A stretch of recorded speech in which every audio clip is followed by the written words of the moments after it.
Esse negócio de futebol dá lucro? De onde vem o dinheiro? Qual é o tamanho da economia do futebol exatamente? Onde vai parar a grana gerada pelo futebol? Quais são as fontes da receita? A gente quer trazer para você hoje uma introdução básica à economia do futebol, respondendo essas e outras perguntas. Vem com a gente para mais um episódio de Meio de Campo, Futebol e Sua História.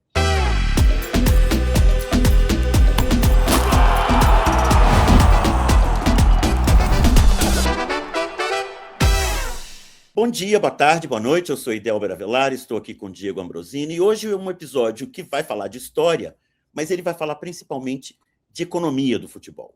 Vamos tentar explicar o básico da economia do futebol, como ela funciona, quais os mecanismos que a regulam e, a partir daí, começar uma série, na verdade, aqui no Meio de Campo, sobre a questão econômica no futebol. É isso aí, Diego.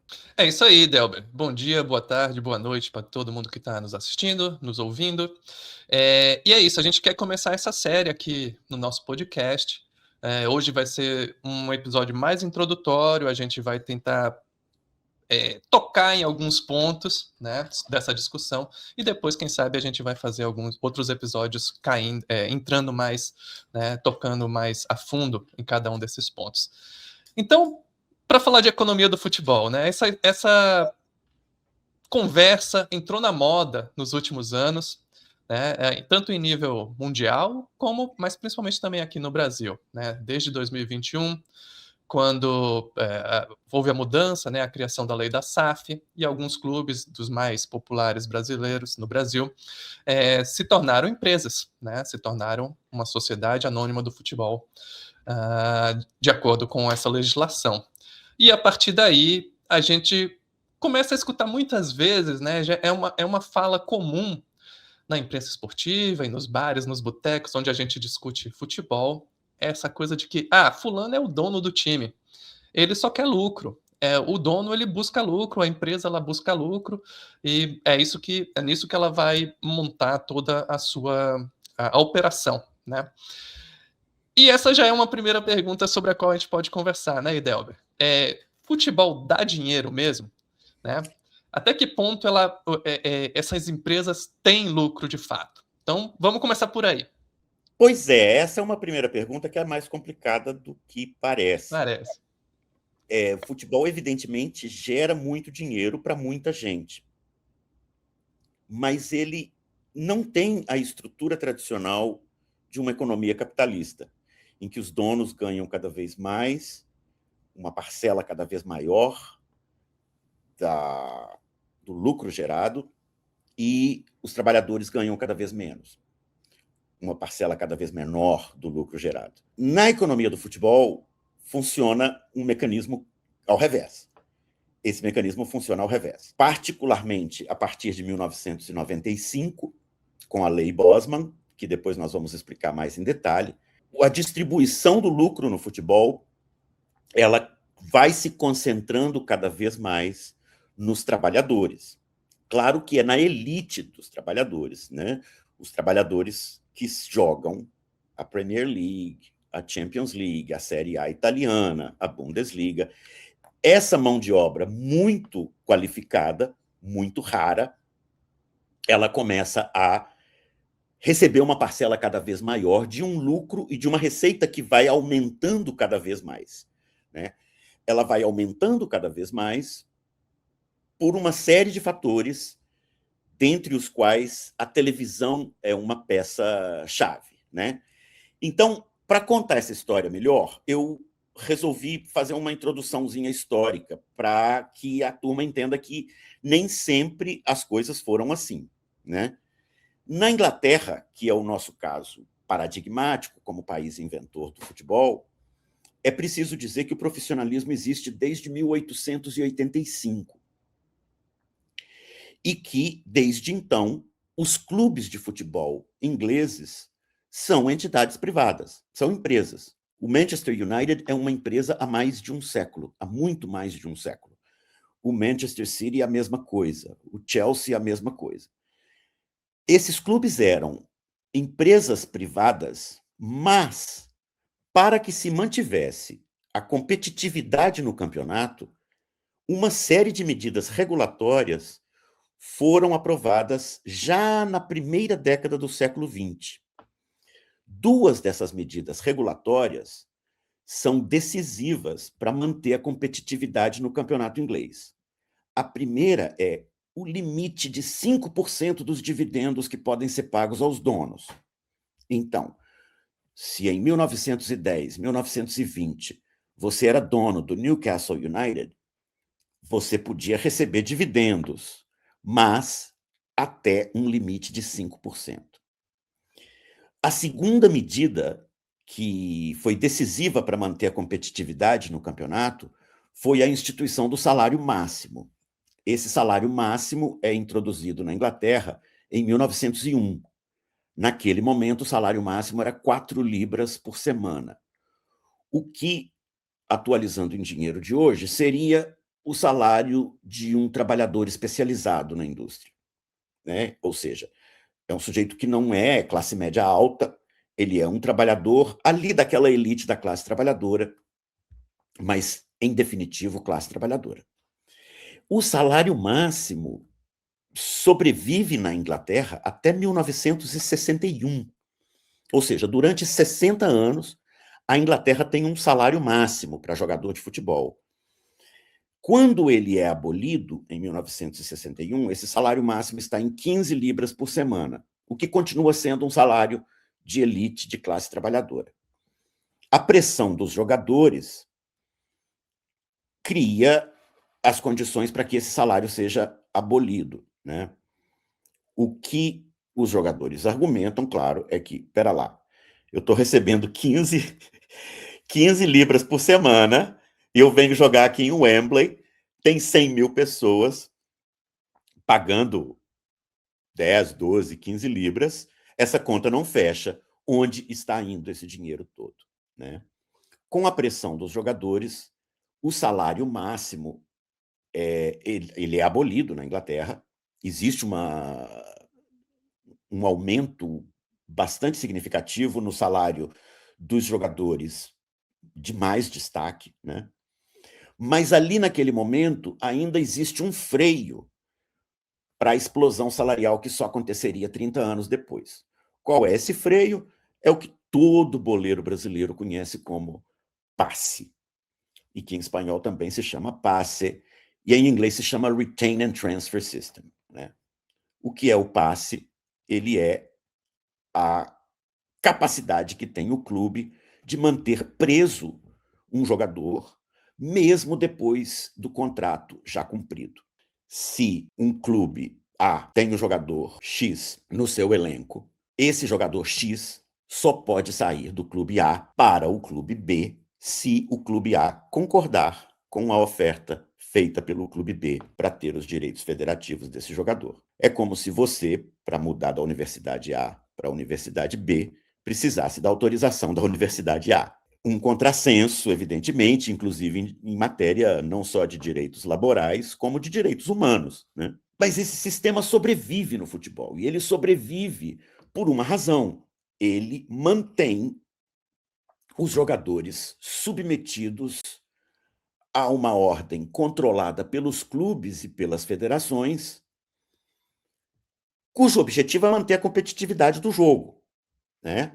Impedir que os clubes mais ricos canibalizem os melhores jogadores dos clubes mais pobres e a competitividade entre os clubes desapareça, né? Isso funciona para manter a competitividade no futebol, né? O futebol inglês, até o começo da dinastia do Manchester United, com o senhor Alex Ferguson, nos anos 90, era muito raro que um clube inglês conseguisse um tricampeonato. Os tricampeonatos eram raros, né?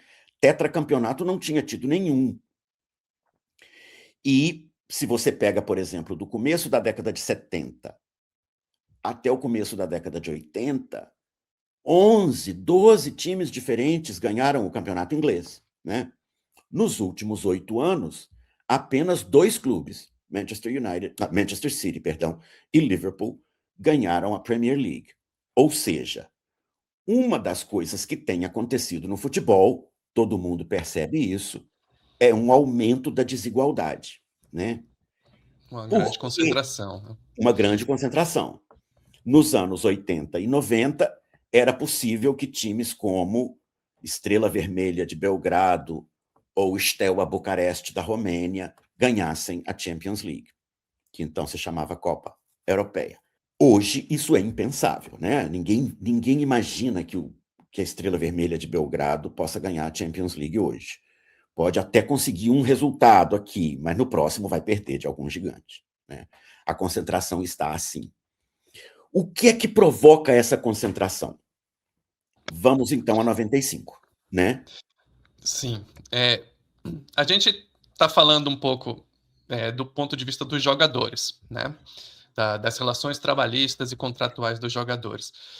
Antes da gente chegar nesse ponto, vou voltar um pouquinho e te fazer uma outra pergunta que estava lá no começo da sua fala, né?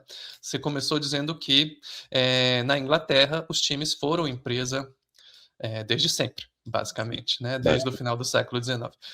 Mas no restante do mundo isso não foi assim, né? Eu comecei falando de quão recente isso é no Brasil, aqui em 2021 com a lei da SAF.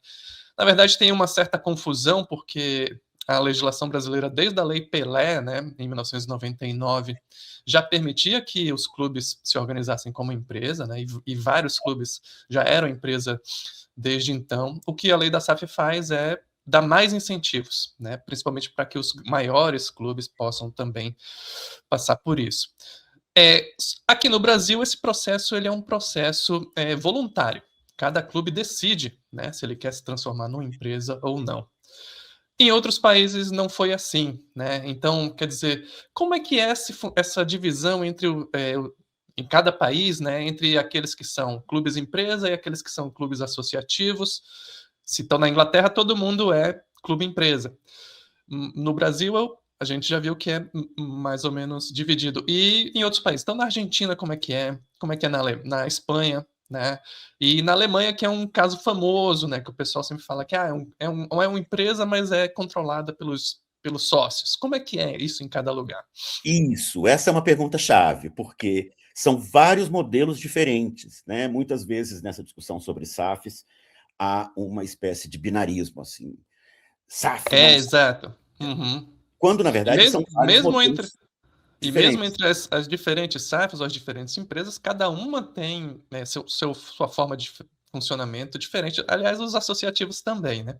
Exatamente. Então, vamos lá. Vamos país por país, entre os mais importantes.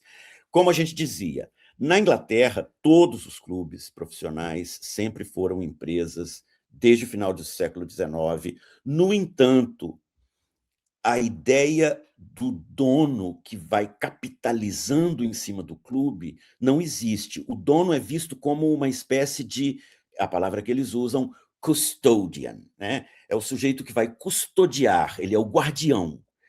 O dono na Inglaterra ele é pensado como um guardião, ele é geralmente um empresário local que tem uma identificação com aquele clube e que tem muito a perder se ele canibalizar o clube economicamente. Ele tem tudo a ganhar se ele mantiver o clube competitivo, tirando o seu dividendo ali de 1%, 2%, mas basicamente não enriquecendo com o clube.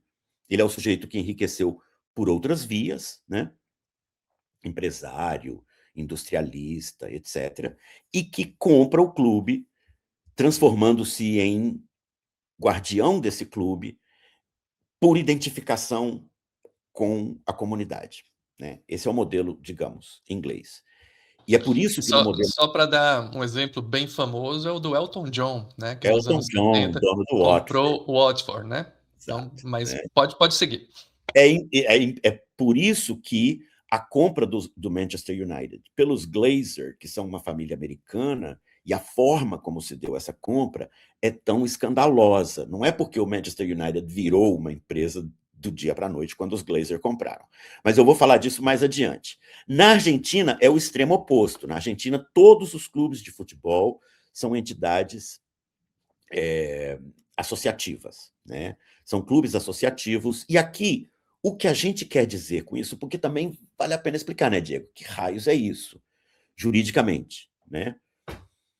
Um clube associativo é um clube que não pode ser propriedade de nenhum indivíduo ou propriedade de nenhuma outra entidade privada. Ele não pode pagar dividendos e ele não pode vender ações no mercado. Ele é uma associação sem fins lucrativos da sociedade civil e que pertence aos sócios. Grande parênteses aqui, como qualquer boleiro brasileiro sabe, essa história de pertence aos sócios varia muito, né? Na grande maioria dos casos, nos grandes clubes brasileiros, funcionaram concentrações de castas, chamados cartolas, né? Que construíram suficiente apoio nos conselhos deliberativos e mantiveram o seu poder ali, sendo reeleitos, é verdade, mas em eleições que estão bastante longe de serem eleições abertas, amplas, democráticas, em que todos os sócios votam. Eram verdadeiras oligarquias, né? Ainda em grande parte ainda são. Parte ainda são, né? Bom, isso então na Argentina. Na Argentina tem um dado extra de que os clubes estão fortemente associados a coletivos políticos, muitas vezes de base peronista, mas não necessariamente peronista, que controlam negócios ali em volta do estádio. Então, eles controlam o estacionamento, eles controlam muitas vezes a distribuição de um bom naco dos ingressos, eles controlam a venda de sanduíche ali perto do estádio, enfim. E estão, muitas vezes, há que se dizer isso, associados a negócios ilegais, né? Que pode ir desde capangagem, né? Segurança, entre aspas, segurança contra ameaça que eu mesmo faço, ao tráfico de drogas, certo? Isso acontece. No caso da Argentina, há uma polarização muito violenta atualmente, né? Porque o governo do Milei, de direita, promove muito fortemente a ideia das SAF, que lá se chamam SAD, Sociedade Anônima Deportiva, e recebe muita resistência desse establishment dos clubes de futebol e da federação, né, da AFA. Pois bem, na Itália e na França, os clubes são Só, necessariamente entidades de fim lucrativo, pode dizer. só um pequeno comentário que tem a ver justamente com o que você vai falar agora, né? Que eu mencionei que aqui no Brasil, a lei da SAF não colocou obrigatoriedade para que os clubes se transformem em SAF, os clubes têm discricionariedade para decidir isso. Mas nos países europeus, né, que são os quatro grandes além da Inglaterra, então Espanha, Itália, França, Alemanha e alguns outros como Portugal também, essa legislação que obrigou os clubes que até então eram associativos, né, durante boa parte do século XX, e cada país tem um momento diferente, mas é por volta ali dos anos 80, 90, a Itália primeiro, depois a Espanha, né? Tem uma certa.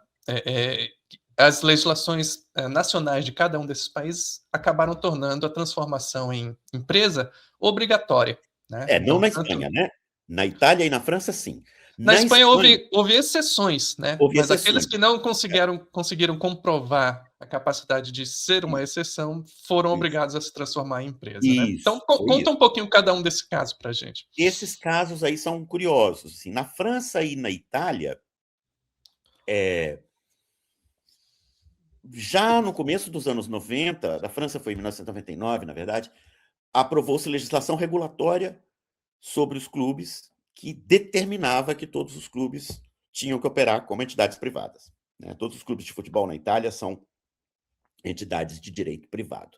Na Espanha, funcionou um outro modelo em que os clubes tinham que provar que eles eram viáveis economicamente, de que eles tinham condições de se manter com níveis controlados de endividamento, com, enfim, estabilidade fiscal, e 4 clubes conseguiram provar isso, né? Então, existem no, no, no cenário do futebol profissional na Espanha, existem 4 grandes exceções que continuam sendo entidades associativas da sociedade civil. São eles o Real Madrid, o Barcelona, o Athletic Club de Bilbao e o Osasuna.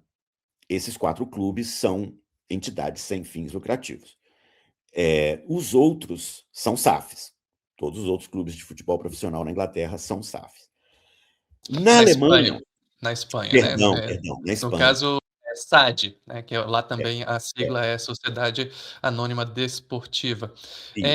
Só um pequeno comentário aqui, né? Que por exemplo, Real Madrid e Barcelona, 2 dos maiores times do mundo, né? Eles continuam sendo associações até hoje, né?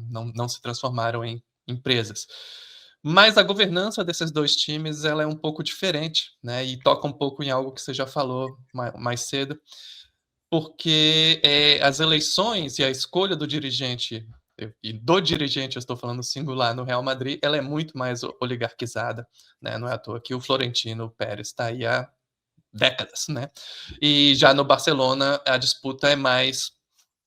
precisa de um colégio eleitoral muito maior, né? Então isso também coloca aí uma diferença grande entre mesmo os tipos diferentes de associação, né? Sim, Mas e no vamos Real em frente. Madrid, a posição política de presidente do Real Madrid, ela implica uma capitalização de poder político que excede muito qualquer dinheiro que você possa retirar do clube, né? Então, grandes acordos políticos, coalizões políticas na Espanha são realizadas no camarote do Real Madrid. Então, claro que se você controla aquele camarote, você está controlando um naco substancial do poder político no país, né? Só para exemplificar aqui, Diego, coisa que, enfim, a turma sabe, mas que é bom a gente ilustrar com números, é evidente que não existe nenhuma relação direta entre um clube ser mais rico e ele ser SAF. Obviamente, o clube mais rico do Brasil não é uma SAF, né? O Flamengo continua sendo uma entidade de direito associativo. Isso é uma boa... Desculpa te interromper, acho que isso é uma boa coisa de marcar bem, porque muitas vezes aqui no Brasil, nessa discussão recente sobre SAF, colocou-se esse binarismo, como você já disse, né? Ou vira SAF ou morre, né? O único jeito de continuar funcionando é sendo SAF, e não é bem assim, né? Nem no Brasil e nem em outros países, como a gente já citou aqui o caso de Real Madrid e Barcelona. Tem esse estereótipo que você apontou muito bem, que a gente poderia chamar do estereótipo de direita, né? Sim, liberal. Austríaco, né? Assim, mercadolivrista, né? E Exato. tem o estereótipo de esquerda, que é muito comum na Argentina, quando eles discutem a superioridade do futebol brasileiro na Libertadores dos últimos anos, eles dizem, não, a diferença é o dinheiro. Sim, é verdade que a diferença é o dinheiro, mas o passo seguinte no raciocínio costuma ser por causa de todas essas SAFs.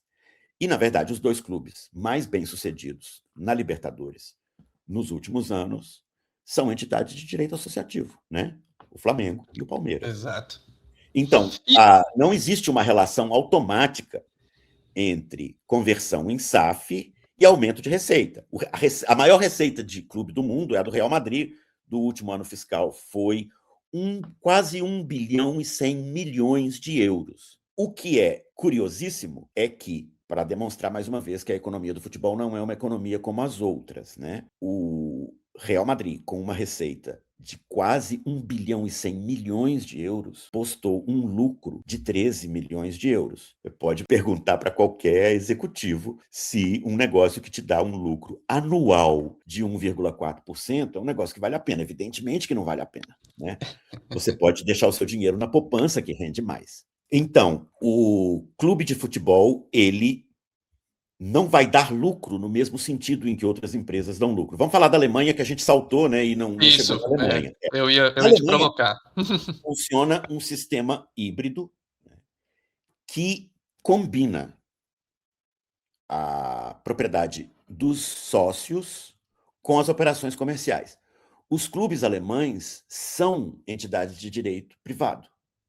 Elas têm ações no mercado, elas podem pagar dividendos, etc., né? Eles têm uma expressão para esse sistema que foi adotado no futebol, que é Eigentragener Verein, são associações registradas, elas são associações reconhecidas como entidades de direito privado, porque elas têm embutido nelas um mecanismo de obrigatoriedade.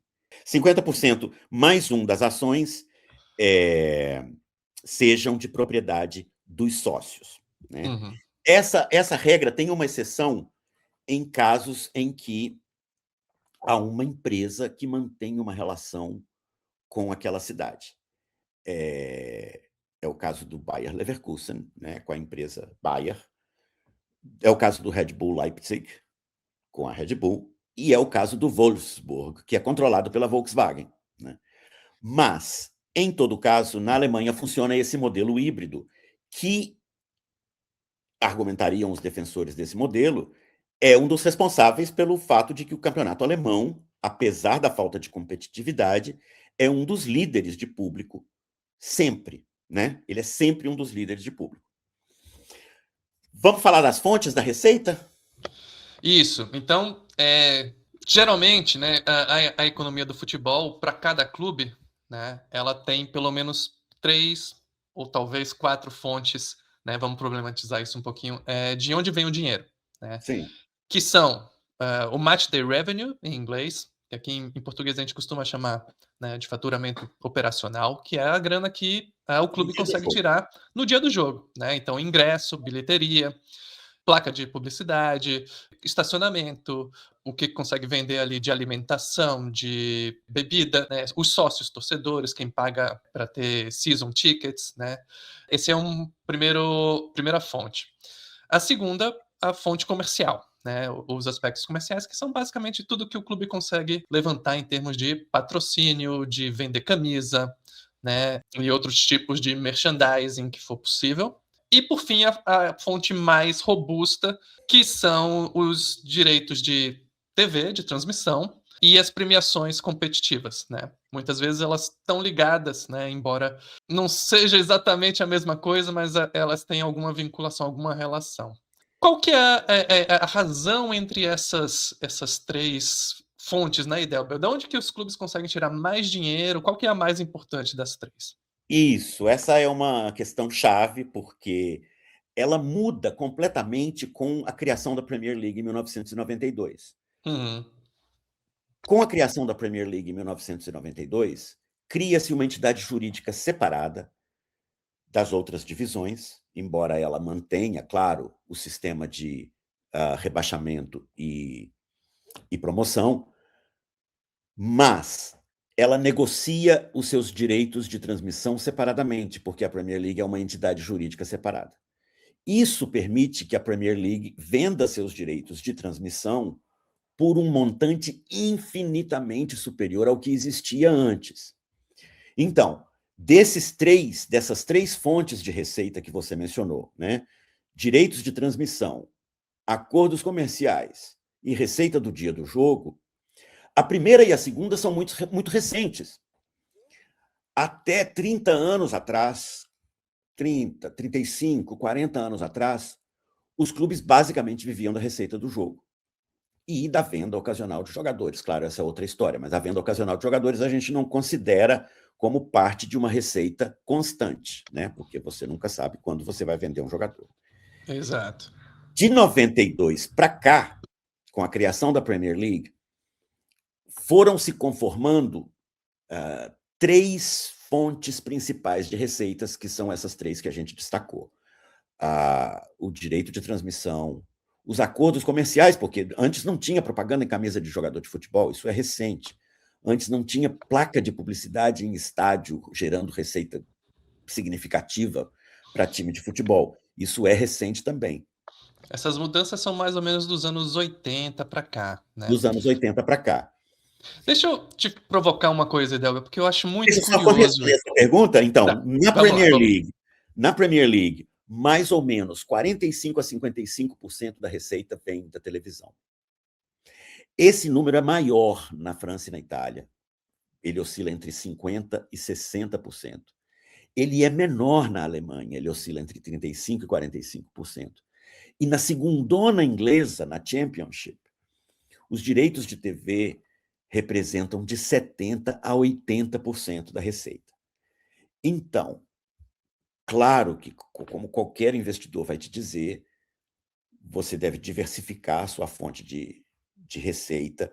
Não é muito saudável uma situação em que você dependa de uma só fonte para representar 80% da sua receita. É a situação que os clubes brasileiros se viram durante muito tempo com a Rede Globo de televisão, e a Globo, obviamente, estava na dela, né? Ela tinha o monopólio porque os clubes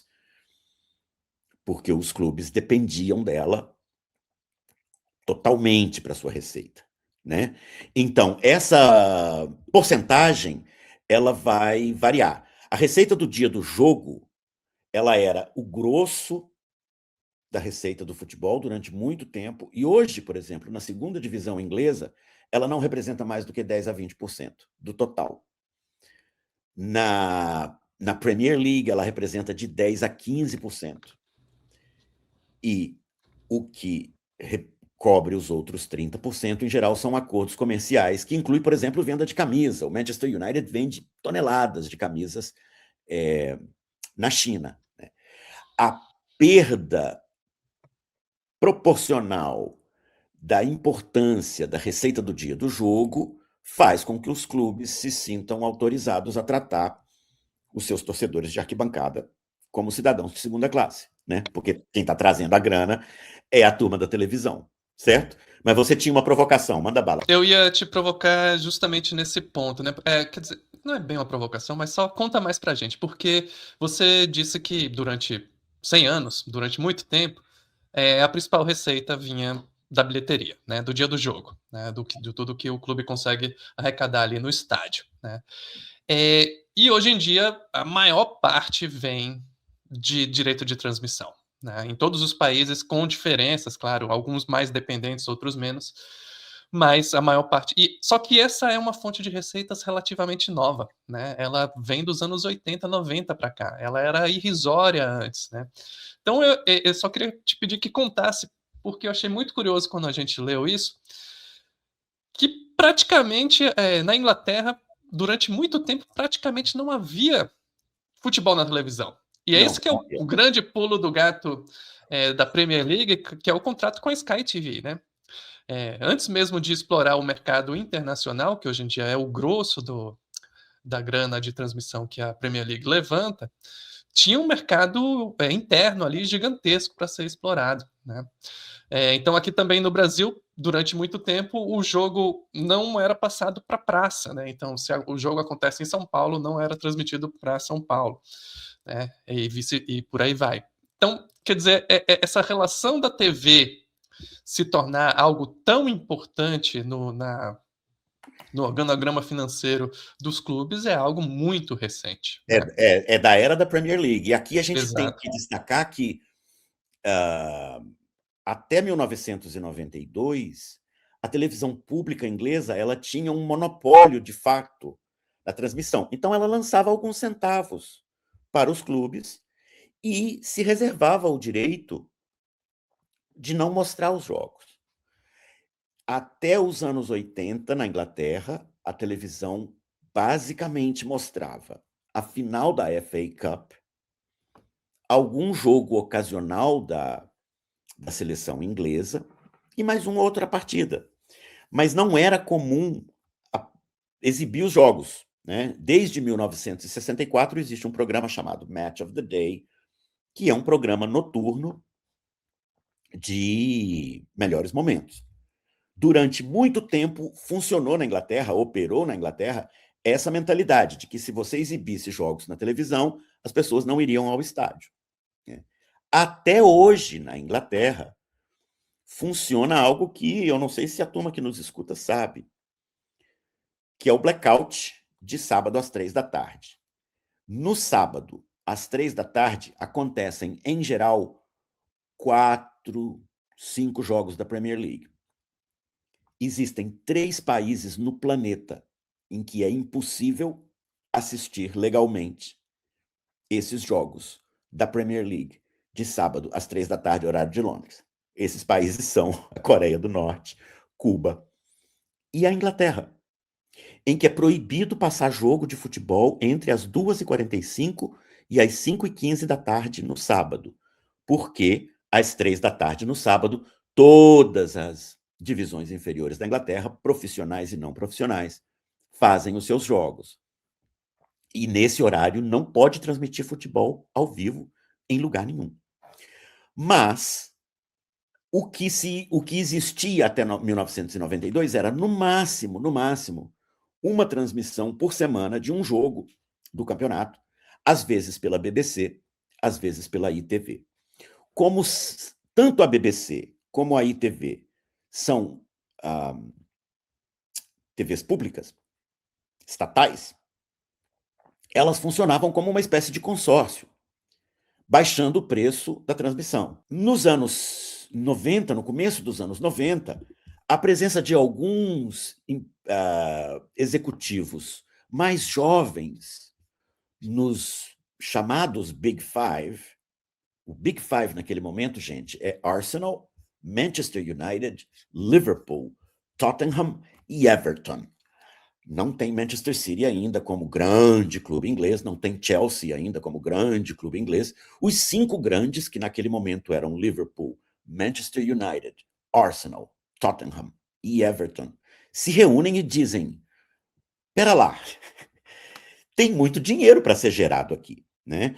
E no bojo desses contatos com o Murdoch, empresário dos meios de comunicação, dono de jornais e dono da cadeia de televisão do Sky, eles colocam a competição na mesa. Eles colocam a concorrência na mesa, cobrem a oferta da ITV e levam a transmissão dos jogos da Premier League por um total que hoje nos parece irrisório. Parece irrisório. São 304 milhões de libras por 5 anos. Tá? Então, dá por aí 68 milhões de libras para todo mundo por ano. Ou seja, os clubes menores da primeira divisão inglesa, naquele momento, eles funcionavam com 3, 4 milhões de libras por ano. E o dinheiro da televisão entrou e pagou isso tudo de uma vez. Certo? E aí, claro, o resto é história, como a gente diz, né? Trouxeram grandes espetáculos, experimentaram no começo com as cheerleaders do futebol americano, aquilo lá não funcionou muito bem, tiraram as cheerleaders, mas transformaram a Premier League num espetáculo televisionado que foi crescendo com o tempo e tornando a Premier League o que ela é hoje, consensualmente, a melhor, mais poderosa liga do mundo. Deixa eu só dizer como esse dinheiro é dividido, e aí eu te passo a bola para a gente fechar. Esse dinheiro é dividido de uma maneira muito inteligente, e o que explica o grande sucesso da Premier League não é só a quantidade de dinheiro que eles geraram. Eles puderam ir gerando cada vez mais dinheiro, porque o dinheiro inicialmente gerado foi muito bem dividido. Como é que ele é dividido? 50% desse dinheiro é dividido igualmente entre todos os clubes. Todos os clubes, claro, da Premier League. Você vai mantendo o acesso e o descenso, e quem é rebaixado paga economicamente o preço por ter sido rebaixado, certo? Passa a não receber o dinheiro da Premier League, passa a receber o dinheiro da segundona. 25% desse dinheiro depende da performance no campo, do lugar do clube na tabela. E 25% depende da audiência daquele clube. Quantas pessoas assistiram seus jogos na televisão? Essa é uma excelente medida, porque ela mantém o equilíbrio, mas ela recompensa os clubes pela sua performance e pela presença da sua torcida. Essa divisão do dinheiro gerou uma situação em que, na Premier League, o clube que recebe mais dinheiro recebe 1,5 para ser exato, 1,6 vezes o que recebe menos, o que está lá embaixo. Então, em um determinado ano recente, por exemplo, o Manchester United, para cada 100 libras que o Manchester City, para cada 100 libras que o Manchester City recebeu, o Sheffield United, que foi o que menos recebeu 62. No Brasil, essa divisão ela é muito, muito desproporcional. E para que a gente tenha uma liga bem-sucedida, competitiva internacionalmente, que possa ser vendida como um produto que gera interesse para outros lugares, a divisão do dinheiro tem que melhorar. Segundo números recentes aí do Capello, não é isso? É do O Rodrigo Flamengo, Capello.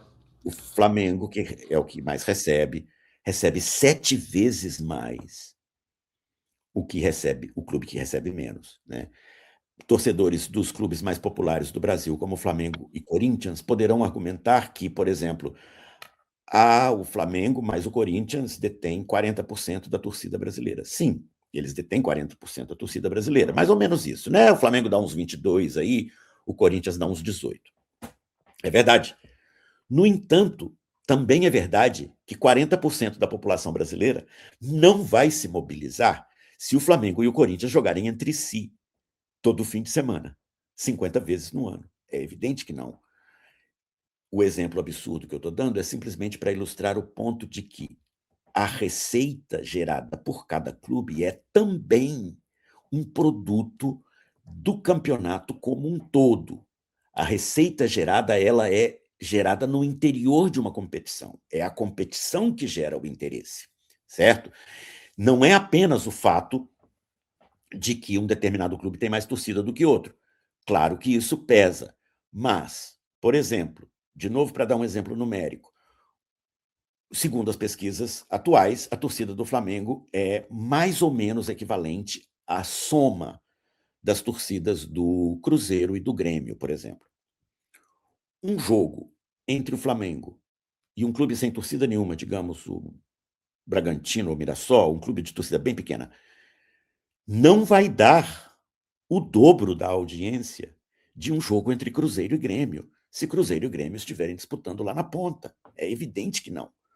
Muitos torcedores do próprio Flamengo vão escolher ver o jogo que está valendo o título, ou que está valendo a ponta, em vez de ver um jogo do seu próprio clube, que está ali, digamos, em 10º lugar. A gente não vai ver o Flamengo em 10º lugar, nunca mais, pelo jeito que as coisas vão.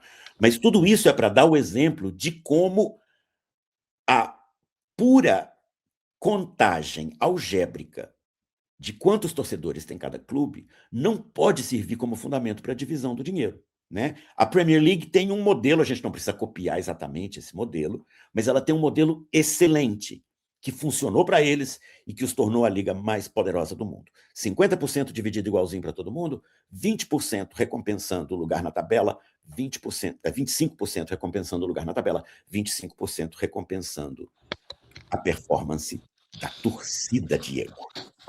E fora que é verdade que os direitos de transmissão ela é a receita maior, né? A maior parte do faturamento vem dessa fonte, né? Mas ela não é a única. Então, quer dizer, quem tem o clube que é muito popular, que tem a torcida grande, pode se organizar e explorar a sua torcida de outras formas, tanto no dia do jogo, como com programas de sócio-torcedor, como também vendendo camisa, vendendo merchandise, enfim, pode fidelizar o seu torcedor de muitas outras maneiras. Sim. E aí não há, nesse ponto, nessas duas fontes não tem regulação, né? A única que poderia vir a ter alguma regulação é justamente o direito de transmissão. E é nesse ponto que a gente está parado aqui no Brasil, os clubes não conseguem chegar a um acordo sobre como fazer essa divisão. Né? E Delber, já vamos caminhando para o final da nossa conversa aqui hoje. Eu quero puxar dois fios aqui. Primeiro é o ponto. Agora já vamos sair um pouco do ponto de vista dos clubes, vamos jogar a luz nos jogadores de um lado e depois, de outro lado, nos donos de clube, né, nos gestores. Né. Então, com relação aos jogadores, a gente falou lá no começo da data de 1995, super importante, pelo caso Bosman, né, que, de certa forma, igualizou o jogador de futebol a qualquer outro trabalhador que tem liberdade de ir e vir e de contratar com quem ele quiser, da forma que ele quiser. Ele não fica mais preso a um clube, né, ali algemado com um determinado clube, como era antes na época da lei do passe ou do retain and transfer, no caso inglês, né? Então, quer dizer, as mudanças que vieram de 95 para cá, apesar delas terem tido uma consequência não esperada, que foi essa enorme concentração, né? Um efeito inesperado, que foi essa concentração dos maiores clubes se tornarem cada vez maiores que os outros, podendo contratar sempre os maiores craques. Do ponto de vista dos jogadores, pelo menos daqueles que estão no topo, né? Isso significou que eles se tornaram trabalhadores que não funcionam da mesma forma que os trabalhadores de qualquer outra indústria, né? Eles têm um poder de barganha muito maior, não é isso? O poder de barganha é gigantesco, né? Uhum. E os gastos que os clubes passaram a ter também, se a grana do futebol aumentou exponencialmente a partir dos anos 90, com tudo isso que a gente já vem tocando aqui, direitos de transmissão, etc., os gastos também aumentaram, né? Porque você passa, para contar com os melhores jogadores, você precisa você precisa pagar muito mais. Você passa a precisar pagar muito mais, né? E aí tem uma característica interessante do futebol enquanto indústria, né, enquanto campo econômico, que é o fato de que o que define o sucesso no futebol não é necessariamente os ganhos econômicos, os ganhos financeiros que o clube consegue obter no final do ano, no final da temporada, mas são os ganhos esportivos, né? Então tem uma contradição entre essas duas coisas, né? Nem sempre quem ganha mais dinheiro ganha mais títulos e quem ganha mais títulos gastou menos grana, né? Então tem um pouco essa separação entre o que os jogadores passaram a significar nessa indústria e a forma como isso pode ser administrada pelos clubes, não é isso? É isso. A relação entre sucesso econômico e sucesso esportivo, ela não é linear, né? Uhum. Muitas vezes a gente ouve comentários, às vezes até de jornalistas especializados, pressupondo que existe uma relação linear entre sucesso esportivo e sucesso econômico. Existe uma relação entre o sucesso esportivo e o aumento da receita. Evidentemente que quando um clube começa a levantar títulos, a receita desse clube tende a aumentar. No entanto, para que esse clube se mantenha disputando títulos, ele vai ter que aumentar os seus gastos, muito provavelmente em proporção mais alta do que a receita está aumentando. É por isso que o Real Madrid não dá lucro. O Real Madrid postou um lucro de 13 milhões de euros no último ano fiscal, penúltimo, porque o relatório agora saiu do ano passado, mas eu não li ainda. Mas, enfim, no penúltimo ano fiscal, o Real Madrid postou um lucro de 13 milhões de euros, porque tem uma espécie de truque contábil ali, em que as despesas para a renovação do Santiago Bernabéu são canalizadas para outro CNPJ, por um truque fiscal mesmo. Na verdade, o Real Madrid deu prejuízo. Existe um modelo de clube que consistentemente dá lucro, mas esses não ganham troféus. Por exemplo, o Brighton and Hove Albion, da Inglaterra, ele é um clube que consistentemente dá lucro. Mas ele tem um modelo que é muito inteligente, que funciona para os objetivos deles. Eles têm um dos melhores departamentos de scouting do mundo. Eles são capazes de pescar excelentes jogadores, latino-americanos, africanos, europeus do Oriente, etc., trazer para o Brighton, manter aquele time jogando em um bom nível, de tal forma que ele não corre risco de rebaixamento, portanto, não corre risco de ter uma queda abrupta de receita, vende esses jogadores com grandíssimo lucro e traz jogadores novos para deixar a máquina azeitada, ainda gerando lucro. Eles podem fazer isso, evidentemente, porque a torcida do Brighton não é a torcida do Corinthians. Eles não vivem sob essa pressão tremenda, né, de ganhar títulos, certo? Então, é necessário fazer essa distinção. É possível ter um clube relativamente bem administrado, sem ter gigantescos prejuízos e competindo no topo. Mas algumas coisas têm que convergir para que isso aconteça. No caso do Flamengo, convergiram várias coisas. Uma administração muito boa do Bandeira de Melo, que saneou as contas, mas também o fato de que o Flamengo foi subsidiado, por exemplo, pela Petrobras, durante 25 anos, que gerou, claro, um capital inicial ali para alavancar essa recuperação notável que aconteceu depois. Então, tudo isso é para dizer que as relações entre sucesso esportivo e sucesso econômico têm que ser analisadas caso a caso e não são lineares, né? Então, vou fechar com uma última pergunta, né? Para a gente poder fechar a nossa conversa aqui hoje. Se é verdade, né? Como a gente está tentando sustentar, que a indústria do futebol pouco gera de lucro, né? Gira muito dinheiro, né? Mas os gastos, os custos são altíssimos, muito por conta dessa relação entre salários, né, dos jogadores e o faturamento dos clubes. Que geralmente, apesar da UEFA e da Premier League afirmarem que uma relação sadia seria no máximo de 60% do faturamento para pagar o custo com o pessoal, geralmente os clubes estão indo, né, gastando muito mais do que isso. Tem clube que gasta mais do que arrecada, né, pagando salário de jogador. Então, considerando que a indústria do futebol tem essa dificuldade, né, o que está aí para os donos, né? Até vale lembrar algo que a gente já falou aqui alguma vez, que é a tricotomia que o Jonathan Wilson elaborou, né, dizendo que o futebol pode ser dividido em 3 eras, né, a era do jogador, a era dos técnicos, e agora estamos na era dos donos, né, em que a chegada de um dono num determinado clube pode mudar a história daquele clube. Então, já que não é lucro, já que não é dinheiro, o que esse pessoal, os Abramovich da vida, né, os estados do Golfo,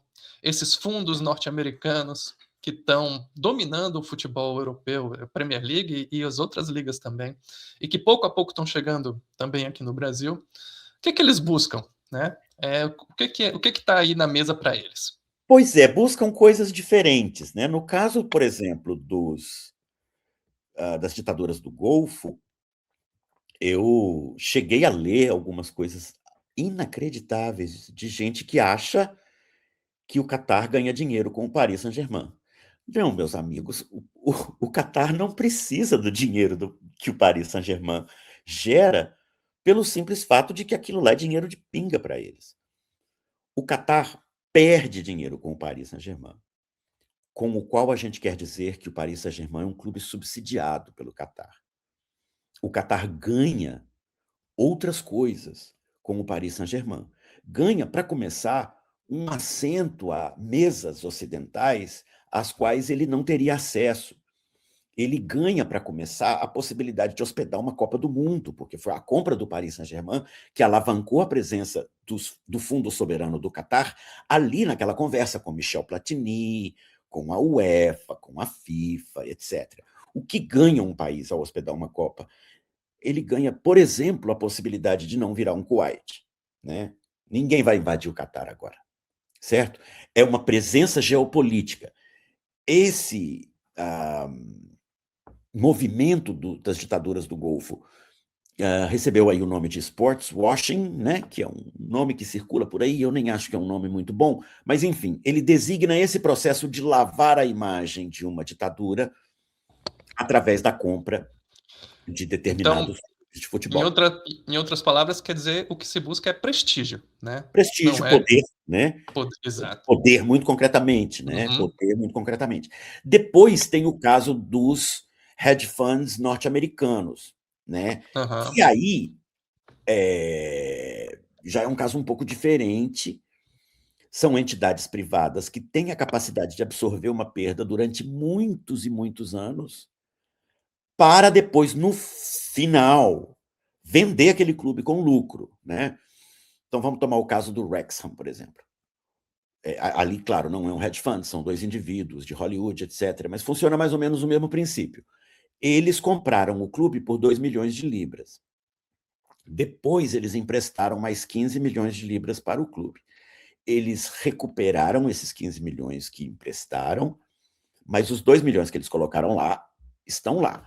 O que acontece é que se hoje eles fossem vender o Wrexham, eles venderiam o Wrexham por bem mais de 100 milhões de libras.